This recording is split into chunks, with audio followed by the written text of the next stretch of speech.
ایران کی supreme national security council کے security chief علی Larijani کے شہید ہونے کی تصدیق کر دی گئی۔ علی لاریجانی اپنے بیٹے مرتضیٰ سمیت شہید ہوئے۔ سپریم نیشنل سیکیورٹی کونسل کے نائب سربراہ برائے سیکیورٹی علی رضا بھی علی لاریجانی کے ساتھ اسرائیلی حملے میں شہید ہو گئے۔ ایرانی بسیج فوج کے کمانڈر غلام رضا سلیمانی کی شہادت کی بھی تصدیق ہو چکی ہے۔ ایرانی پاسداران انقلاب نے کہا ہے کہ بسیج فورس کے کمانڈر غلام رضا سلیمانی کی شہادت کے بعد وہ خون کا بدلہ لینے کے جذبے سے کبھی دستبردار نہیں ہوں گے۔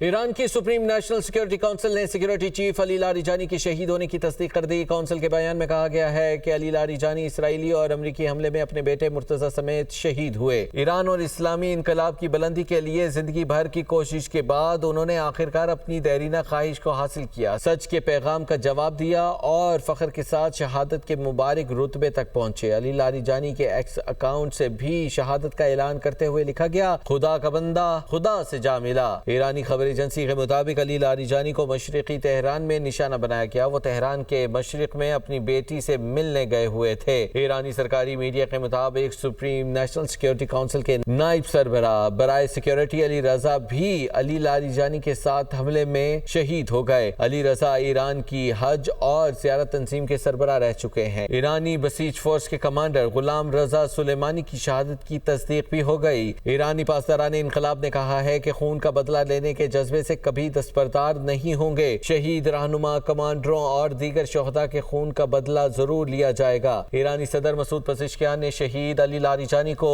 خراج عقیدت پیش کرتے ہوئے کہا کہ وہ ایک نمایاں اور قیمتی شخصیت تھے۔ علی لاریجانی نے خطے میں امن اور سلامتی کو فروغ دینے کی کوششیں کی۔ عرب ٹی وی کو انٹرویو میں ایران کے وزیر خارجہ عباس عراقچی نے کہا ہے کہ انفرادی طور پر رہنماؤں کی شہادت سے نظام کو ہلایا نہیں جا سکتا۔ یہ ایک ایسا نظام ہے جو اداروں پر قائم ہے۔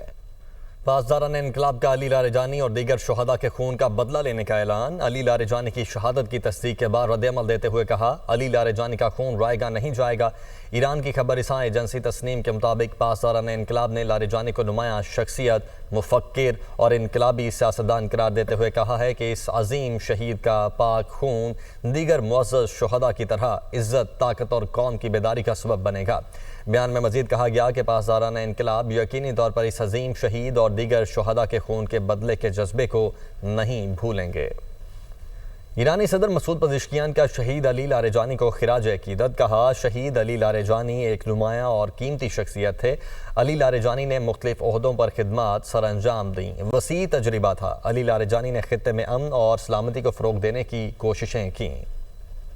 ایران کے سیکیورٹی چیف علی لاریجانی شہید اور ان کے خاندان کے دیگر افراد ایرانی قیادت میں مختلف عہدوں پر فائز رہے ہیں۔ یہ سمجھا جاتا ہے کہ وہ فیصلہ سازی میں اہم کردار ادا کرتے ہیں۔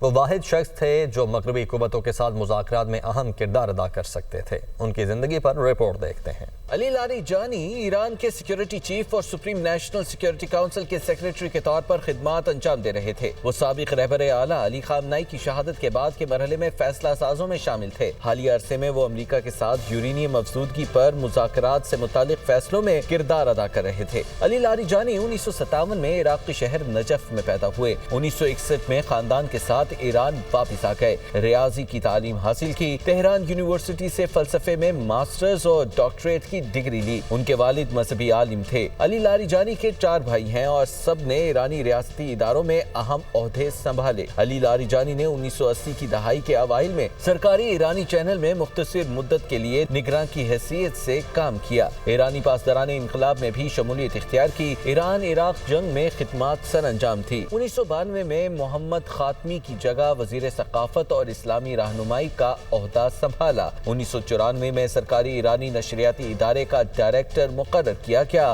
1996 میں علی خامنئی نے 3 سال کے لیے سپریم نیشنل سیکیورٹی کونسل میں اپنا نمائندہ مقرر کیا۔ 1997 میں مصلحت نظام کونسل کے رکن بنے۔ 1999 میں دوبارہ سپریم لیڈر کے نمائندے کے طور پر سپریم نیشنل سیکیورٹی کونسل میں شامل ہوئے۔